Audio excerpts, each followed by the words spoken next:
One of my first fights ever. It was in second grade, and we were all in line. Like when I see the Trevin Jones fight, and I compare that fight to this fight, I'd be more okay. Like, all right, I lost a split decision to Trevin Jones. But with this guy, every time I try to see it for him, it's kind of hard to accept it. But I'm not happy with that performance. Is it a Dana White Contender Series ready? No, it's not. It's time for a new gym. I want to just take time to just have the 6 months of just learning. Trevin Jones is like a troll. He wants to fight me so bad. There's some beef going on between Chris Leben, maybe my coach. Now a split decision loss. It was because of him. I don't know what's going on. And is my coach part of the Athletic State Commission? Just like Chris Leben, I don't know why he's allowed to even judge a ref for this very same reason. And I was like fighting them to get out the sauna rooms in front of all the fighters, and it was just bad. I ended up losing 1.4 extra than I should have. Look, Trevin Jones, I'm not gonna fight you. Like, we're done. Trevin Jones, you won the fight. There. I'm still trying to get to the Contender Series. There's so much promo that the UFC could use for this fight that, yeah, I'll entertain that fight in the UFC. I'll entertain the fight in Dana White Contender Series. All right, so today I'm joined by Robert Greenlight Hernandez. Welcome, man. How are you? Man, I'm doing good, man. I'm doing good. Thank you for this interview. Appreciate it. Of course, man. So obviously, you just had a fight last weekend and you lost. So thank you for coming on despite the loss. You actually talked to me ahead of time, agreed to come on just because your former opponent, Trevin Jones, has been talking his stuff as he's been since your fight, right? So We're going to get into all that. But before that, let's just talk about you real quick as far as you being a fighter and stuff. Are you from San Diego? Because I know you're fighting out of there right now. No, I'm not from San Diego. I'm actually from the high desert. Kind of grew up around the LA area, Compton, moved to Victorville. From Victorville to high desert area. Been there ever since. So I'm from the high desert. Okay. That's pretty much Compton is the high desert. Is that what you're saying? No. Compton is LA area, Yeah. like around 12 years old, moved up, came to the high desert, Victorville. Victorville. That's the IE, not LA. So Right. Okay. And as far as beginning in LA and stuff like that, what was it like for you out there? Because it's obviously not the best area. It was, like I said, my important years were in the high desert, but being there in LA, young, in Compton area, you get used to the surroundings of people arguing, people fighting with each other. You see crackheads walking all over the place. You're friends with some of the crackheads on the way to school, and this is the normal for you, right? So as soon as I moved out into, my mom took me and my brothers out, and we went to the high desert. We got to see how quiet it is in the high desert. We got to see the difference. There was a big difference. And sooner or later, about 6 months in, I started seeing all my old friends from Compton. They started moving up too. So, and I was like, going on. So a lot of people moved and they came up too. So, the ghetto-ness of Compton and LA came up to the high desert as well. Yeah, everybody had the same idea, I guess, from that little spot you were in. Yes. Yeah. Okay, and then did you get any fights and stuff like that when you were a kid? Is that how you kind of got into fighting? Yes. To be honest, yes. I remember one of my first fights ever that I could remember was it was in second grade, and we were all in line. All of they had teachers would take their classrooms to, they have be in sections. This group will go in the lunch line, then our group, and then there'll be the group behind us, and I remember there was this one, I forgot his name, but he was a African American, and he just cut in front of me, and I was about to go in the cafeteria, I was about to eat, I was hungry, so I looked at him and I was like, I cut in front of him, so we just cut in front of each other, cut in front of all the other kids too. They just move out the way. We just cut each other, and then he just pushes me, and then I push, and then I'm like, what the heck? I jump up, I punch him. We should start fighting over the lunch line. That was one of the first fights I got exposed to over a lunch line, and I was just defending myself. So, but yeah, that was yeah. Did your parents ever tell you, growing up, you got to defend yourself if someone tries to fuck with you like that? or was that Yeah, just kind of like in you? no, yeah. My mom would tell us like defend ourselves. I mean, some people they have it in them. Some people they don't got it in them. I remember another fight I got into was my cousin used to go to school with me, and there was a bully. He didn't bully me, but he bullied my cousin, and I just felt this urge to just like as he was bullying, in recess, he was bullying my cousin. He's throwing him around, grabbing him by the shirt, just throwing. I like just punched him like 2 times hard in the back. And I just remember him looking back at me like he was big. I was kind of, oh shit, I think I woke up the giant right now. Hold on. And he just like stopped. So he just stopped everything. And after that, my cousin was like, man, thank you. So like, yeah,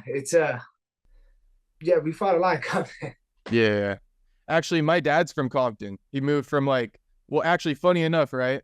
How we like it's crazy all this stuff, but my dad's from Guam, where Okay. Trevin's from.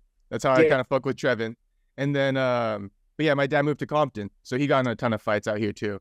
But he was like kind of like in the middle, like looking kind of Mexican or like, but kind of dark skinned too. So I think he got it on both sides, where like black kids might like want to fight him, and the Mexican kids too. So Yeah. I know how it is out there. I heard the stories as well. But what did your parents do, by the way, as far as like a job and stuff while you're growing up? My mom was a stay-at-home mom, and my stepfather, he always worked, painted. He was a painter. You know, Okay. that's how The blue collar. Your mom was home, but your dad was working till like 5 o'clock and stuff like that. yes, yes. Okay. So And how yeah, did you? Go on. no, Anything? yeah. So that's how we made the living. Got That's you. how. Yeah, And any sibling and stuff? yeah. I have 4 brothers and 2 sisters. Okay. And you're the only one who fights, or? Yeah, I'm the only one that fights. I was the only one that I was even interested in fighting it at all. Like when, like usually, about majority of the time, not all the time, but like everyone has like my dad was a fighter or my mom was a fighter or someone fought and they introduced them to the sport. Now it was just me just watching the tape and I was like, I want to do that. Oh, so you watch UFC and you kind of like fuck with it a little bit, and you want to Yeah, start training? yeah, like watching. I think it was like my first fight was the first fight ever where my mind just went. Was Matt Hughes versus GSP number 2 when GSP head kicked. I just knew that GSP was the favorite. I knew that he was this like I didn't even know, but I just the way everyone was talking about him, I knew he was this poster boy, and Matt Hughes was just like the old guy to win, and I wanted Matt Hughes to win because I was hating. I was hating on GSP too. I was like, man, what? Like everyone's all for this guy, and then when he won by a head kick, I was like, oh my gosh. And then my whole life made sense. Like this is what I want to do. I see myself with the belt. I see GSP having the belt. I see myself all these things, and I never had this crazy desire and motivation to try to do this. So that was the birth of me. Already, boy, in my head, envisioning things. Right. And that one had a little bit of bad blood, right? Because Matt Hughes won the first one, and then didn't. Yeah, When did GSP say like I'm not impressed with your performance? Was that like before the rematch and shit? So there was like uh, some promo, or am I? yeah. That was I do after. remember you. Uh, yeah, I think he did say something like that, but I think Because they didn't fight 3 times, right? They only fought twice. no, they fought 3 times. Oh, they did fight 3 times, so it might have been after that second one. Because like Matt Hughes armbarred him. Yeah. Then Matt Hughes, I remember in the Tough Show, he was giving him he gave him papers, and it was like a walk, like a step 1, how to defend an armbar, step 2, step 3, and he gave it to GSP, and GSP just looking at it laughing, and then he head kicked him. After that, he armbarred Matt Hughes the third fight. He Right. armbarred. Okay. So So like wait, they did the Ultimate Fighter right then before the second fight. Is that what happened? I believe so. Yes. So yeah, they had a ton of promo and stuff going into that. Yes. Yes. Yeah, that Yes. was a good one for sure. I Yeah. used to fuck with Anderson Silva. I'm a few years younger than you. So I was born 96. I think you're born, what, 92 or something? 93. 93. So yeah, I was like Silva era. So I came up on Silva and shit. I was shattered when he lost to Chris Weidman. Oh, I know that one hurt, but in my head when I seen that one too, I was just like, he deserves that. Like he deserved it. You shouldn't have been playing like that. In my head, that's what I was just thinking. Like he could have beat it. Like, to be honest, he could have won that fight. It would have changed his whole future if you would have just not played around with Chris Weidman. Yeah, I feel that. I was so disappointed in that one, but and then I came back for the second one, breaks his leg. That shit was crazy, but Oh, yeah, that that, was a that good era. I hope that there's kind of some of the old school era comes back in a way, and because you know how it kind of changed over the last few years. Kind of hope yes. some of the old school stuff. I don't know how, but just some of the maybe techniques and stuff like that, like jumping kicks and stuff. Maybe that stuff can kind of like come back. Yeah, I mean, one thing's for sure is Dana White is making it tougher for the people to come into the UFC as far as if you want to play safe. And and like so he's hiring all these go getters, these freaking BMF type of mentality dudes, and which is good for the sport. But it kind of takes away a little bit of the how you say this, like right now what's been going on, and what's been going on is a lot of laying and praying type of dudes, wrestling type of dudes, like the Khabib guys, like the people that follow that Khabib model. It's we've seen it already. There's so many fighters doing that same type of model over and over and over and over. They're like, why does Dana White need to hire you? He'd rather hire this other BMF type of fighter. Knockouts are very unique, you know. So when you got dudes that are knocking dudes out in their own respective way, like that's them. That's their style of fighting. It's not the Khabib style where we already know he's gonna take you to the cage, take you down, let you get up, take you down, and then until he submits you. Like That shit's like so, harder to replicate, I guess, with the striking. You got that 6'7" like Taekwondo Olympian and shit. You got Pereira, so yeah, maybe they'll yeah, start inspiring the new generation after Khabib. Got these yeah, all Pereira fans graduating from high school and shit. yep, Yeah, yeah. yep. All right, so and then what age did you get into MMA and stuff before we talk about your fight? I got into fighting at age 19. That's when Okay, I so 19. Any wrestling in high school or anything? man, I never wrestled. I was just a street. All I had was the street mind mentality going into the fight or going into the training. And when I realized that like none of these guys have that same mentality was when they were running from fights. They didn't want that. They didn't want that. Like, oh shoot, this guy's coming at me still. Let me try to take him down. They were looking for a way out every time about that type of intensity. And that's the difference that I could say between a lot of these when I began training at 19, that they didn't have that mindset like, oh man, this guy's coming at me. Let me meet him. Let me meet him in the middle too. Then there was more like athlete mentality type of fighters, and they just ran away from the hard stuff. So you were getting a lot of street fights up until 19, and then you kind of felt like I might as well just start training, or like what was the story with that? The story was I had already the mentality of a fighter. I already had that mentality. I did fight a lot in high school. I did fight a lot in middle school. And that was just because a lot of people didn't like me, and I just didn't let myself. So, and like as we're going on to the 19, I always knew I always wanted to fight. So I just finally got a job to finally pay for my bills to go to the gym Train. and train. Yeah, and at 19, that's the day. That was the age when I could finally afford the training. Yeah. Okay, gotcha. And then so right now, up to current, I guess you're in Cage Warriors. You've been fighting there for a long time, fighting out of San Diego now. You had a great record up until like your last couple of fights where you've kind of like two losses, unfortunately. But you were doing pretty good up until that point. I guess coming off of that fight, that was a close one. I'll admit that was a close one for sure. How you feeling coming off of that and stuff like that? A lot of people, it's kind of like when I see the Trevin Jones fight and I compare that fight to this fight, like when I fought Trevin Jones, like I'd be more okay. Like, all right, I lost a split decision to Trevin Jones. I understand. I could see that. I could see it his way when I see the fight his way. Fortunately, it came out my way. But with this guy, every time I try to see it for him, it's kind of hard to accept it. Like going into that third round, uh, he knew and I knew mentally that he needs to do something. He needs to finish me. He knew. I remember seeing his coach like Yeah, and I'm like, you gotta go, you gotta just go, you gotta finish it. I just remember seeing that, and he came out with the urgency in the third round to like, I need to finish this guy. Now, fast forward, the decision happened, and it didn't kind of pan out my way, and that kind of sucks. It didn't. When I look at it, but then again, when I also look at it, like from both sides of the party, like he shouldn't be proud of that victory, and I shouldn't be. We both shouldn't be proud of that performance. Like I went out there to. Obviously, I was in the center. I was trying to take him out. But he didn't want to dance with me. He didn't want to fight with me. He just wanted to play tactical. And but I'm not happy with that performance. Is it a Dana White Contender Series ready? No, it's not. So it hurts. It hurts, man.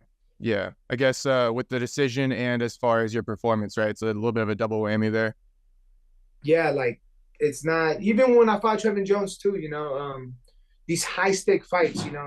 When I take on these high stake fights, I I want to be able to perform. And given my current resources, with my gym and like they have the good training that they're exposed to. I'm not.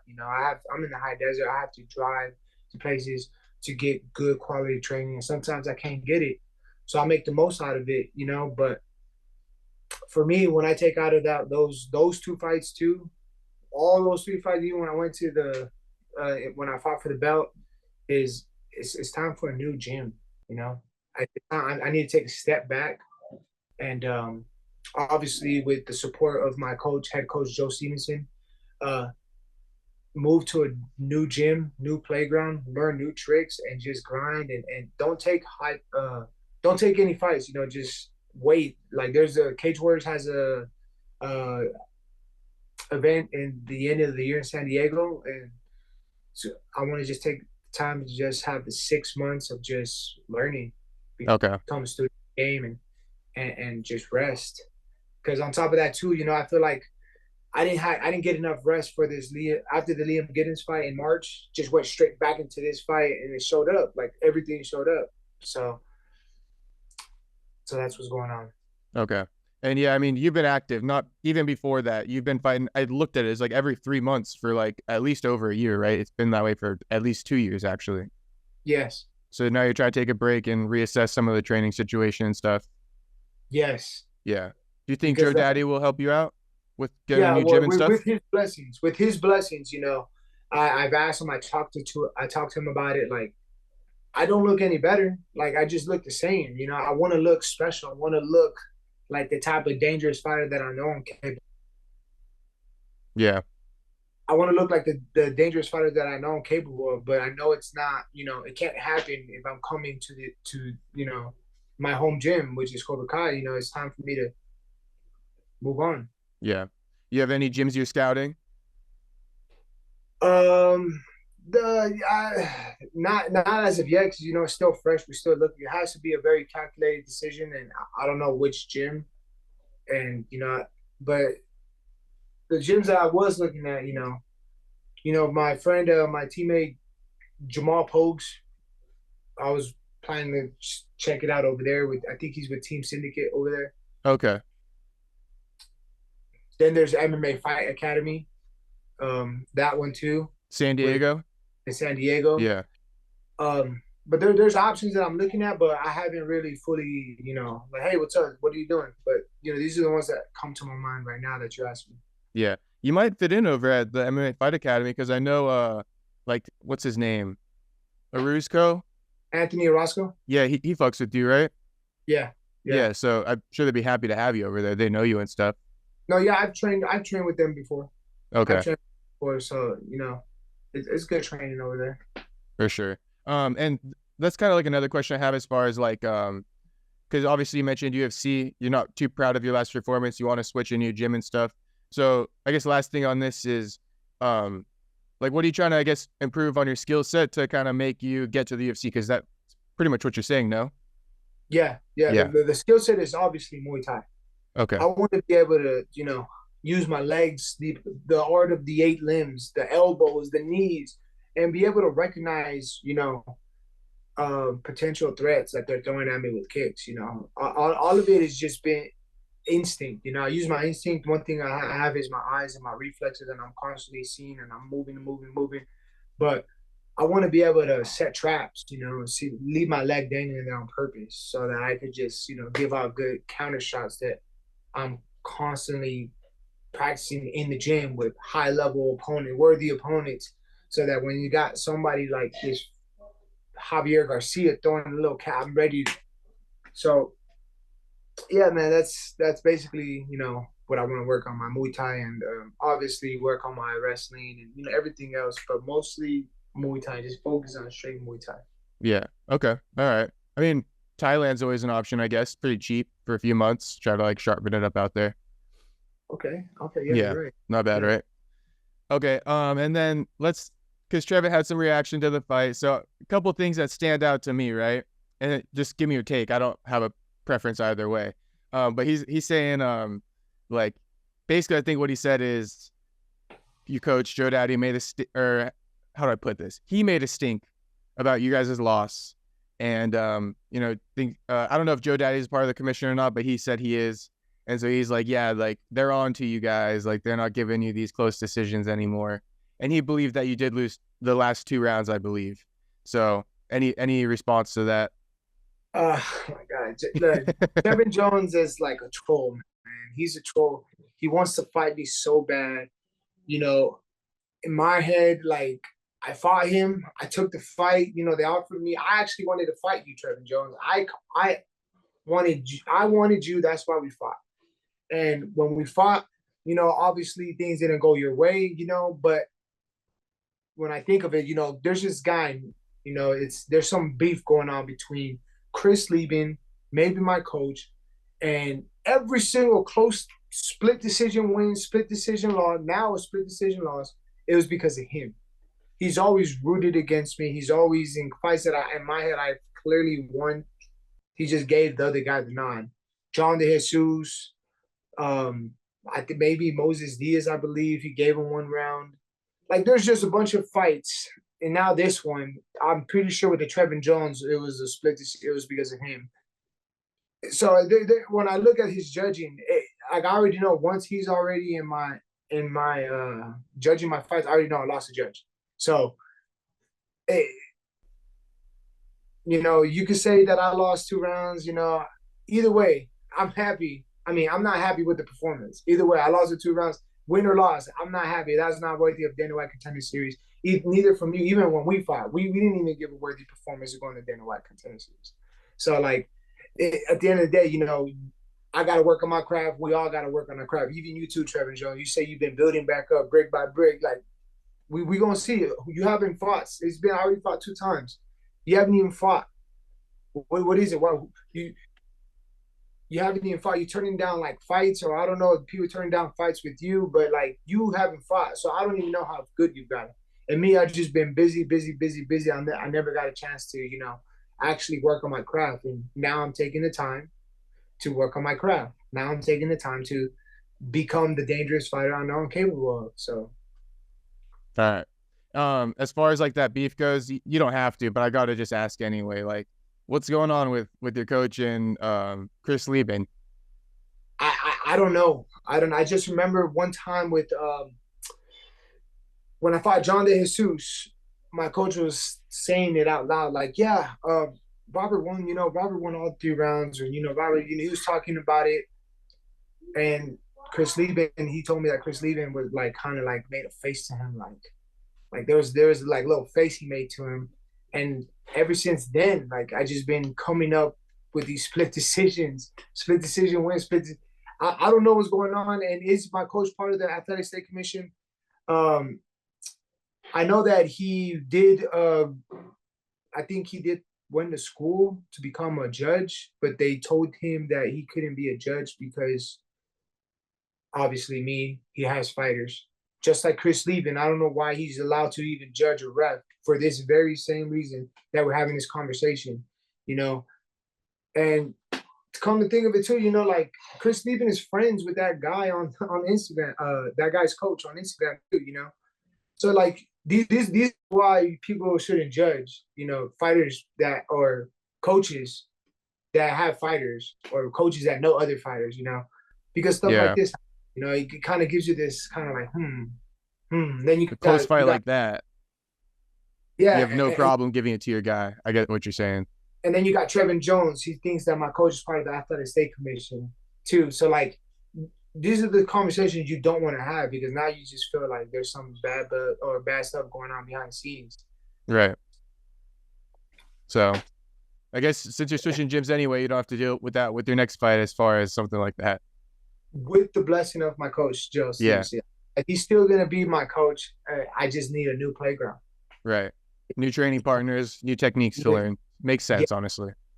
Okay. And then you went up to 45. You've been at bantamweight your last two fights. Trevin was your first bantamweight fight, correct? Or no? yes, Okay. yeah. So yeah, two bantamweight fights. Obviously, you've been pretty active, but last fight was at 45. How you feeling with your weight? Where you want to fight at? Actually, I felt good at 145. I loved it. You know, leading up to 145, just being able to eat more. You know, not being not.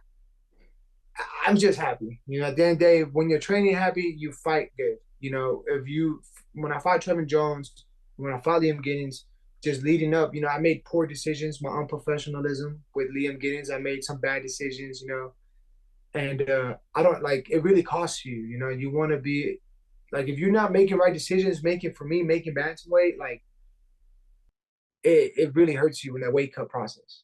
So I don't want to go through that.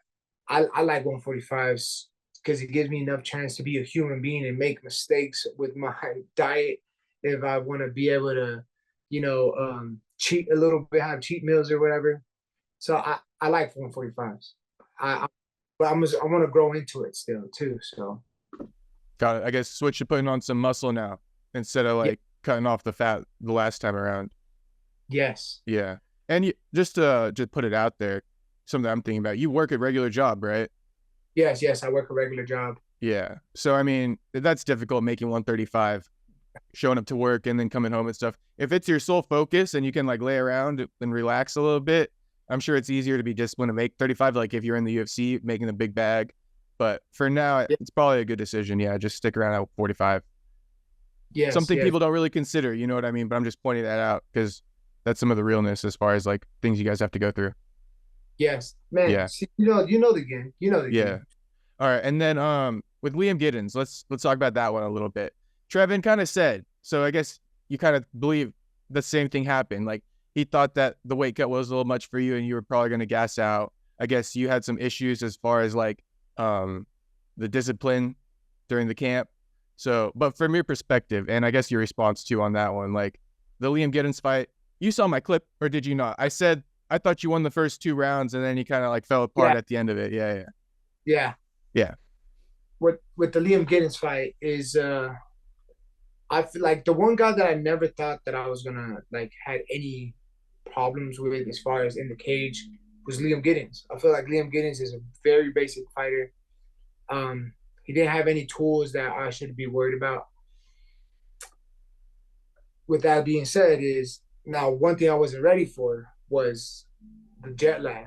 I wasn't ready for, you know, not the lack of sleep, you know, 7 hours ahead. And when I flew out there for like I flew out there on a Monday, Sunday to Monday.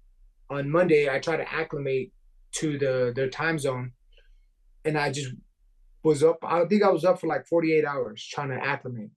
I never went to sleep because the sun was up. Okay, the sun's up. Let's go. Let's do this. And I'm on top of that. I'm kind of enjoying, this new place I never been to. But I never got a chance to like acclimate. It was always like 2 or 3 hours of sleep, 2 or 3 hours of sleep because I'm trying to acclimate. I just be in the room when, at nighttime up, but with my eyes closed. And as soon as I realized the sun's coming out, sorry, we'll be getting up. So like, I didn't have good sleep. The jet lag was, showed up, and when it came to the wake up process, my body just was not having it, and I was struggling making that weight. And I believe it was because my body didn't have sleep. I feel like sleep is a big, big big tool to use if you want to cut X amount of weight. I cut like 16 pounds for that fight. You know, I started at 149 on Monday, and from Monday all the way to Friday, I was at one. I ended up cutting to 133.4. I ended up cutting more weight than I should have because we didn't have a scale, because we just telling you, you know, cutting weight in different countries is hard. And I'm over here. I remember fighting with my coach in the sauna room. Like, coach, like you're making me stay here a little bit longer, you know. And I think I overheard this coming from the Israel Adesanya camp, that they said like the body could keep sweating, but it can't last long with overheating. Like if you overheat your body enough, like you're gonna have problems. And that's what I was overheating. I was sweating, but my coach wanted me to be in there just to make the weight, and I was like fighting them to get out the sauna rooms in front of all the fighters, and it was just bad. It was bad making weight. I made the weight. I ended up losing 1.4 extra than I should have, and I'm just looking at my coach like, I can't believe you did this. Like, so that was a problem. You know, the jet lag, the lack of sleep, the bad weight cut, and I'm over here still being optimistic, like I'm gonna do this, I got this. And going into that fight, you know, I didn't have any nerves. That's kind of like, I don't know, felt kind of weird. Like, oh, I'm not kind of nervous for this fight. Maybe because the lack of sleep. And I fought, you know, 2 rounds. I just started falling apart after that. Like after that second round, I was like, I don't got nothing anymore. I'm done. Like I'm done. I gotta act like I have something. And You felt it coming on. All the circumstances, kind of like your energy was dwindled probably after the second round. Yeah. Like even after the first round, I was like, I don't know if I can keep this up for 5 rounds or 4 more rounds. And then after that second round, like he just started putting that pressure on me. He started getting in my face, and I'm just like, dude, like let me breathe, like just let me get away. When I'm moving, and I started grappling with him, and a lot of people were like, why did you grapple? And I was like, to buy time, to make myself feel comfortable, you know, to change the tempo, because he was just in my face. And yeah, after that, the third, fourth, and fifth was just all hard. It was all hard. Like I just left a piece of me in that cage. But people don't know that. People don't see that. They just see like, oh yeah, you gassed out. Like, and it's kind of hard to explain to the casuals. Like, this is XXX happened, and they're just like, well, you should have just trained harder in the gym. You should have. I'm like, all right, man. Like, so I just gotta take that loss as well. You know, bad luck on me again. I'll take full responsibility on that. Just like I take full responsibility with this last loss.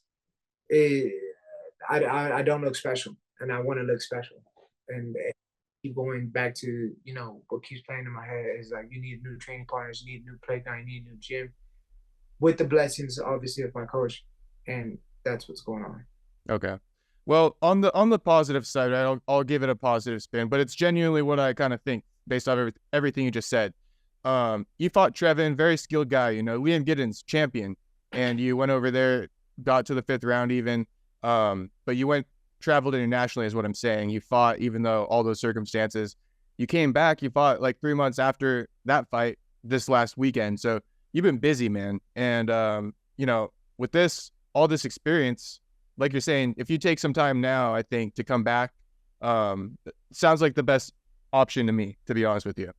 Because you got to like take what you've learned, and then like now you got to evolve your game, I feel like. Yes. But you've gotten a lot of good, solid fights and a lot of good situations. Because fighting isn't just the fights, right? It's like the situations too, like the show. So like you've been on these like shows, like Manchester or wherever it was in England. Manchester. And then, yeah, Trevin was one of the shows too. You guys were hyping up the fight. So even this one, I watched the event, and you did some media and stuff like that. So all of it's experience, you know, and you can take this to the UFC actually as well, I think. Yeah, of course. You know, one thing I've always been, people say I'm a character and all these things, but like I've never really gotten outside of the realm of talking about you as a fighter. Like I would never talk about your mom. I would never say this about that. Like I always just talk about you and how I feel, how good you are, how much you suck on this area. And I just throw my theater Roberto green light style to that mix. Which I like, which I like. And so it's not a character. I really do feel like this. You know, people think like Trevin Jones, he's like, oh, he's a character, you know, this and this and that. And like again, when he was going off of like in the backstage, you know, in the backstage, when we went to the back, he was going off. He was going off, and I was getting mad. I My coach was like, Robert, calm down. Like, Bob, he kept like telling me to stop because I was like close to just getting up and like it was bad because he just wouldn't. And then my boxing coach was like telling him like you lost, you lost, you lost. And like his team is getting right up, and I'm like, okay, this is it. Like we're about to go, we're about to get up and start fighting. It's not that I wasn't quiet. No, my coach kept putting a muzzle on me. He kept telling me like to chill. And then the athletic state commission came, and then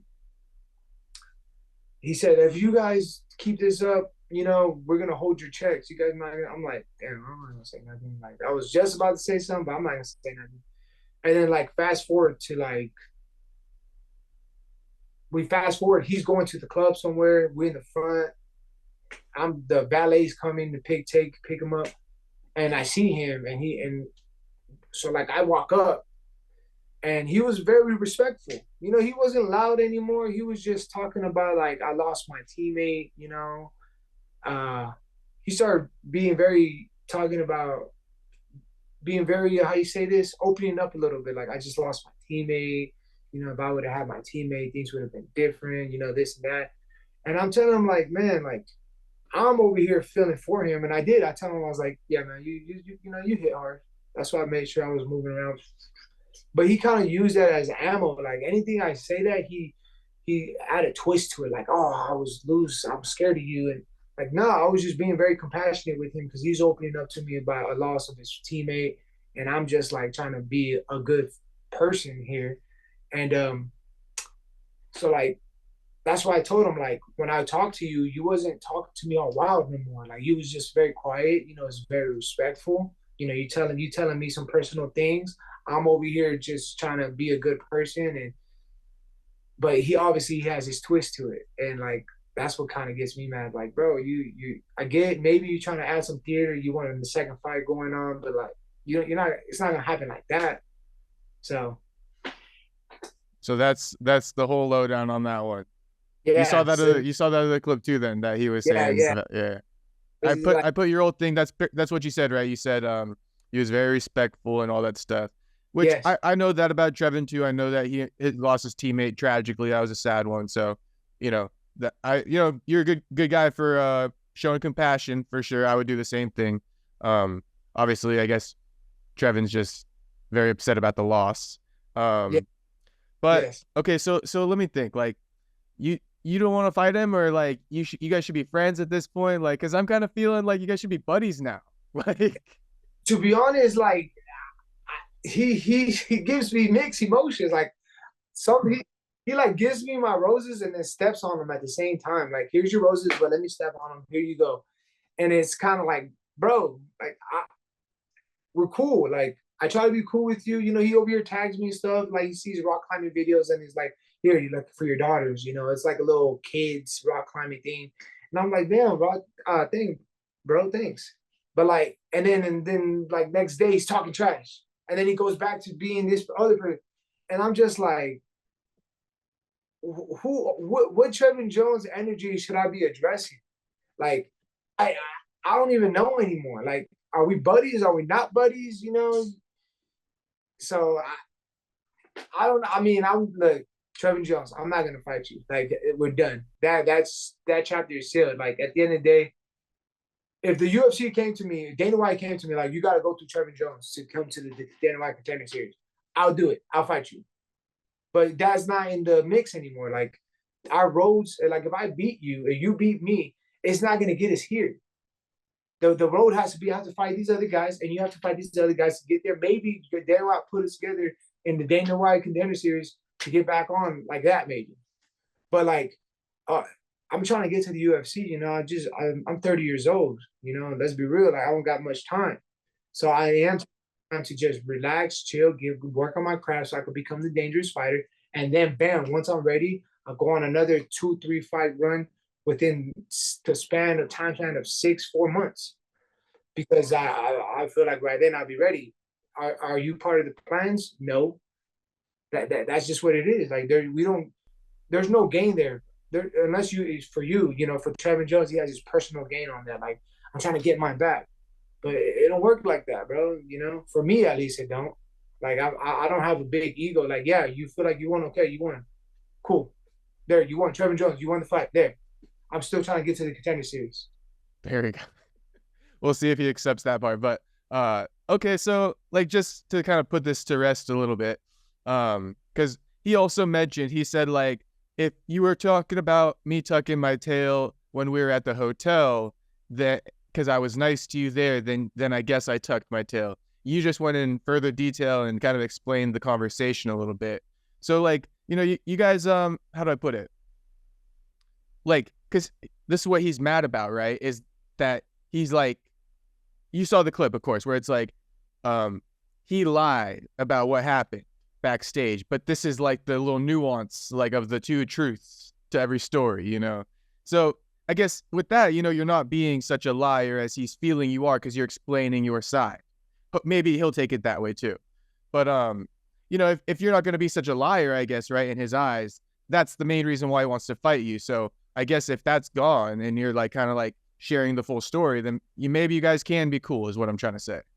Yeah, but, you know, because that's the whole beef. This is the whole beef. Or that's the beef he's created in his head, because there's really nothing else to build a fight off of anymore, right?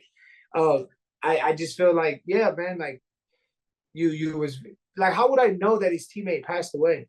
Like, how would I know that? Like, this has to be true. Like, he told me, you know, and it was his close boy, you know, like, it happened, and like I said, we was respectful. I was respectful, and you know, a lot of people did think that we were gonna fight. You know, a lot of my team there, because they were in the front too. They thought like, everyone thought we was just about to throw down, like, go crazy. But it was a different side, you know, and I came that too. So it, and then again, you know, as soon as I leave, he's on the internet going crazy again. Like, and I'm just like, and that's the thing with Trevin Jones. Like, he's nice. He says things, you know, we boys sometimes, and then he just switches again, and it's just like a roller coaster ride. Like, and probably he's gonna feel some type of way with this. You're gonna be like, you know what, Bob, you know, you're right, you know, this, that, and this. And then I'm gonna open up, say some little, you know, and then boom, he's gonna add screenshot. Look, he feels like this, and then he's gonna be in the gym sparring day, and he's gonna like put a little video on the story, be like, "What up, Rob? About to be sparring." Like, it's done, Trevin Jones. We're done, bro. Stop. My girl is mad. My girl is jealous. You know, like, she's tired of seeing you talk about me like this. All right. Now, before I forget, because I had another follow-up, but on the same note, you made the postcards, man, and I brought that up to Trevin, and we laughed about it a little bit. I said, credit to Rob. That was a funny one. But you know, that too, that's a part of the beef, so he's got to be mad about that. But it's all in the good fun of it. Yeah, it was on a good fun of it. You know. Yeah. You know, you like, again, like that for his theater for the UFC, like you said, you know, it's material that the UFC could, like, okay, this guy has it. It's all just trying. That one was just for, you know, the fans, aftermath, you know. Put it this way, I even still got some of his fans, you know, commenting out to this last fight. Like, that's how much they hate me too over it, because he doesn't. They're calling me like, you slow, you know, this, and I'm just like, damn, bro, this is 6 months ago beef, man. Why you still? So sure. Yeah, that was more for the fans. That postcards were for fans. I still got a few left, Trevin Jones, if you need one. Like, you know, I was looking for your gym to send them all to your gym, but instead I sent them out to my people. I still got a few left, Trevor. Do you want? So give you an Addy. All right. Now, I keep forgetting this one, but it'll come back to me. gonna say you and Trevin. I guess I'm drawing blank on. Oh, this is what I was gonna say. Of course. So you guys have a lot of like promo behind you. You know what I mean? And now that I'm interviewing you, now that I know you, what always happens is I like the person who I start to talk to. You know what I mean? So like now I don't want you guys to necessarily fight because now one of you guys can't go to like the UFC, and that is the main goal. So you guys want to knock each other, one of you guys off. You know what I'm saying? So maybe just rematch once you make it to the UFC. Wish you guys both the most success to make it to the UFC, which is your goal, and then run it back there. Yeah, again, because you'll be back cutting to 35 in the UFC. I would think. Yes. Yeah. Yes. Yeah. That's one thing we did talk about as well. I think he mentioned it to me, like, oh yeah, when you get to the UFC and I get to UFC, you can't hide from me in the UFC. Like, basically saying like, there's so much build up to this that like, there's so much promo that the UFC could use for this fight. That I'll entertain that fight in the UFC. I'll entertain the fight in Dana White Contender Series. If Dana White was like, hey, like this is what it is, like that's the goal. Like you said, the goal is the UFC, and if it has to be, if we fight in the UFC or we fight in the Dana White Contender Series, could be next year. I don't think it's gonna happen this year, but you know, I don't. By all means, Dana White, I'm here to make you some money in the Dana White Contender Series with Trevin Jones. Yeah, well, I'll do my job, and I'll be posting all the stuff that you said to in response and all that. So when that day comes, you know what I'm saying? They could be like, all right, this is a bad beef. Like we got Robert Hernandez, we got Trevin Jones. These guys, you know, they haven't been getting along since December 2023 and all this shit. So I would also say keep posting like stuff as far as like how you did make the postcards. I know is at Trevin's expense, but that, you know, how I was able to pull that from your page and then like put it in my clip and stuff. Like, I think a lot of fighters don't really consider that, but give us the content too, the free content, so we could post it. Cause I don't got all the backstage, like Cage Warrior shit. You know what I'm saying? Yeah. So it's good when you make the personal Instagram clips, honestly. Okay. Yeah. All right, man. All right. Well, anything else you want to say to Trevin and stuff like that, or all good on that one? Hey, Trevin Jones, with all due respect, bro, I hope in the future, you know, when you're successful, I'm successful, that we do get into a fight in the UFC so that we could finally get this over with. Because, you know, you're like a bad egg, bro. I can't hear you no more, man. It's craziness. But yeah. All right, bro. Hey, well, I won't reach out when you get your next fight booked and stuff like that. But after and stuff like that, I'll reach out again, see if you want to do another interview and stuff like that. I'll keep helping promote your name, help you get to the UFC as much as I can, at least. Man, thank you. I appreciate that, man. Yeah, I got you, bro. Thanks for coming on and, you know, being cool with me to come on, even though I've been talking to Trevin and stuff like that too. I appreciate it. No, yeah, it's no hard feelings, man. Hell yeah, man. All right, man. Have a good one. Thank you. Thank you too, man.